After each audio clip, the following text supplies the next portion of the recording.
Video को like और share जरूर करें और हमारे चैनल को सब्सक्राइब करना न भूलें। यहाँ हर दिन आपको मिलेंगी ऐसी ही डरावनी और रोमांचक कहानियां जो आपको सस्पेंस और रहस्य से भरी दुनिया में ले जाएं। सब्सक्राइब करने के लिए नीचे दिख रहे लाल बटन को दबाएं। अनिरुद्ध एक सॉफ्टवेयर इंजीनियर था जो शहर की भागदौड़ से दूर एक शांत जगह पर छुट्टियां बिताना चाहता था। उसने इंटरनेट पर एक छोटा सा रिसॉर्ट बुक किया जो पहाड़ियों के किनारे एक सुनसान इलाके में था।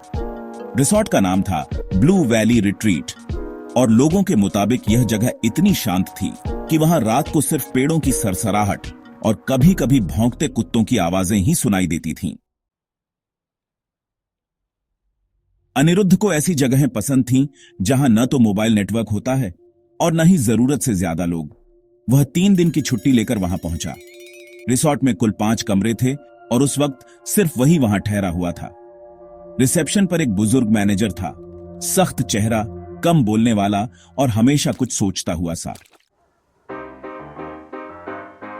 जब अनिरुद्ध ने अपना कमरा देखा तो वो खुश हो गया। बड़ी खिड़की से पहाड़ों का नजारा, लकड़ी का फर्नीचर और बिल्कुल शांत वातावरण। लेकिन कमरे के ठीक बगल में एक और कमरा था। उसका दरवाजा कांच का था, लेकिन उस पर पर्दा पड़ा था जिससे अंदर कुछ नहीं दिखता था। ये कांच वाला कमरा क्यों बंद है? वो इस्तेमाल नहीं होता, अब पुराने सामान का स्टोर है, अनिरुद्ध ने और नहीं पूछा। दिन में वो आसपास की पहाड़ियों पर घूमता और शाम को कमरे में बैठकर किताबें पढ़ता। लेकिन पहली रात ही कुछ अजीब हुआ। रात करीब 2 बजे उसे किसी के चलने की आवाज आई, बिल्कुल उसके कमरे के बाहर। उसने सोचा कोई स्टाफ होगा, लेकिन आवाज बस चलने की नहीं थी। लगता था कोई अपने नाखून से दीवार को खरोंच रहा हो। वह उठा, दरवाजा खोला, बाहर कोई नहीं था। अगली रात उसे फिर वैसी ही आवाजें सुनाई दी, इस बार ज्यादा करीब से, जैसे कोई उसके कमरे की दीवार को थपथपा रहा हो। और एक और बात, कांच वाले कमरे का पर्दा थोड़ा हिला हुआ था। तीसरी रात अनिरुद्ध ने तय किया कि वो रात को जागकर देखेगा कि आखिर ये क्या है। वह रात भर जागता रहा और करीब 2:30 बजे उसने देखा कांच के कमरे के अंदर कुछ हलचल हुई। उसने ध्यान से देखा तो पर्दे के पीछे एक आकृति खड़ी थी, कद में छोटी, लेकिन उसके सिर पर बाल नहीं थे। वह एक जगह स्थिर खड़ी थी, जैसे उसे देख रही हो। अनिरुद्ध ने टॉर्च उठाई और दरवाजे की तरफ बढ़ा, लेकिन जैसे ही उसने टॉर्च की रोशनी उस कमरे की ओर डाली, पर्दा फिर से पूरी तरह से अपने आप ढक गया। अब अनिरुद्ध डरा हुआ था, लेकिन उसमें किसी बात को जानने की जिद भी थी।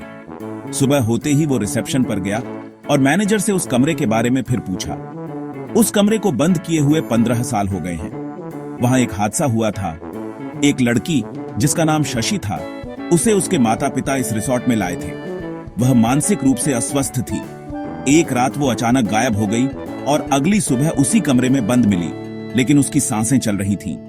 उसके बाद किसी ने नहीं देखा उसे बाहर निकलते हुए, पर कई बार वो खिड़की के पास दिखती थी। हमने कमरा बंद कर दिया। आपने पुलिस को नहीं बुलाया? बुलाया था, लेकिन कोई कुछ समझ नहीं पाया। वो बस कह के चले गए कि लड़की खुद छिप गई होगी, लेकिन हमने जो देखा वो कुछ और था। उस कमरे में जो भी गया वो वापस नहीं आया। तो आपने उसे वहीं, हमने बाहर नहीं निकाला, वो अब भी वहीं है। उस दिन के बाद अनिरुद्ध को चैन नहीं मिला। रात को बार बार सपनों में वही चेहरा दिखता, बिना बालों के सिर वाली छोटी आकृति जिसकी आंखें सीधी उसकी आत्मा में घुसती थीं। एक रात उसने ठान लिया कि वो खुद देखेगा कि उस कमरे में क्या है। उसे पता था कि रिसॉर्ट के स्टाफ रात 10 बजे के बाद सो जाते हैं। उसने रिसेप्शन से चुपके से कमरे की चाबी चुरा ली। रात 2 बजे जब बाहर एकदम सन्नाटा था, उसने कांच के कमरे का दरवाजा खोला। भीतर घुसते ही उसे एक तेज ठंड ने घेर लिया, जैसे वहां कोई और दुनिया थी। कमरा एकदम साफ था। मेज पर एक पुरानी डॉल रखी थी। दीवार पर कुछ स्केच थे, एक लड़की की जो बार बार एक जैसे भाव में बनी थी, जैसे कुछ कहना चाहती हो। तभी उसे पीछे से दरवाजा बंद होने की आवाज आई।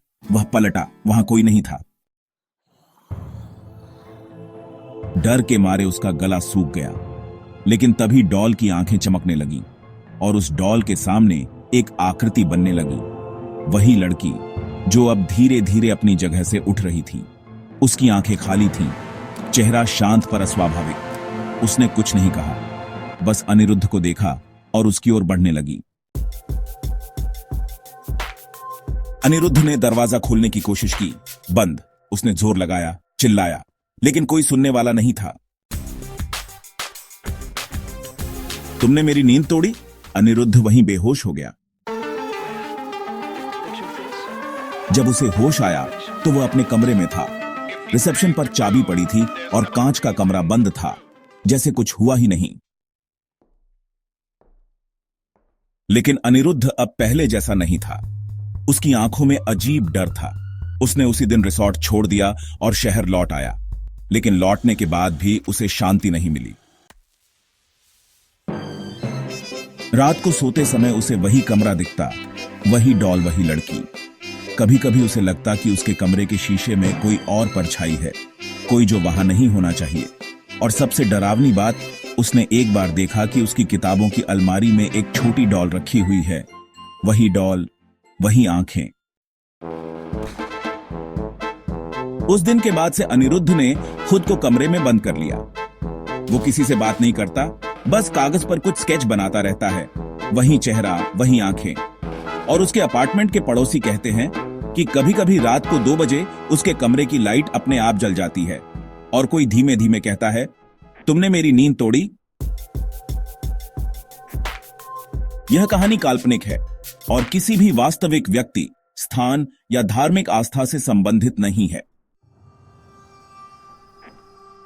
वीडियो को लाइक और शेयर जरूर करें और हमारे चैनल को सब्सक्राइब करना ना भूलें।